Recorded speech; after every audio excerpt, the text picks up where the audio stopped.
আজি ৰাতিপুৱা শ্ৰীমতী স্মিতা ডেকা আৰু উৎপল বৰদলৈ নৱজাত সন্তান এটা আমাৰ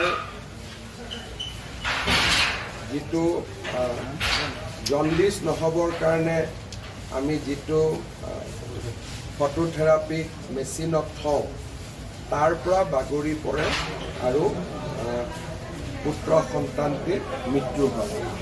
ছোৱালী সন্তানটিৰ মৃত্যু হয়। ছোৱালীজনীৰ ওজন প্ৰায় 3.7 কেজি আছিল।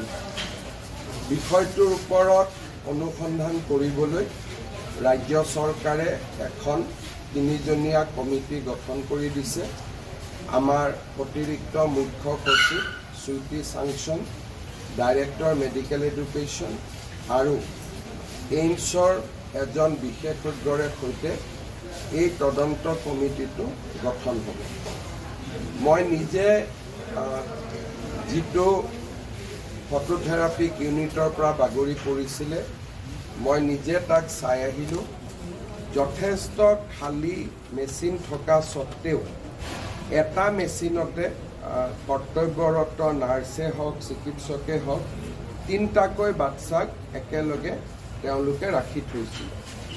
মেচিনৰো অভাৱ নাছিলে, যথেষ্ট খালী মেচিন আছিলে। এনেকুৱাও নহয় যে মেচিন নথকা বা মেচিনৰ অসুবিধাৰ কাৰণে তেওঁলোকে এটা সন্তানৰ জেগাত বা 2টা সন্তানৰ জেগাত 3টাক ৰাখি থ'বলগীয়া হৈছিল।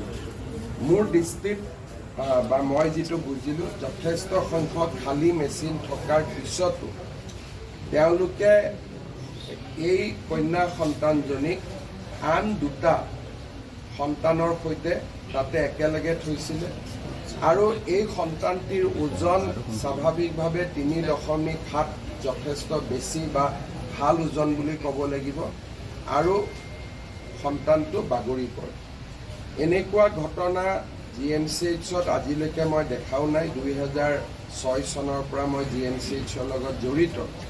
আজি এই সুদীৰ্ঘ সময়ছোৱাত মই কেতিয়াও দেখা নাছিলোঁ, প্ৰায় 20 বছৰ।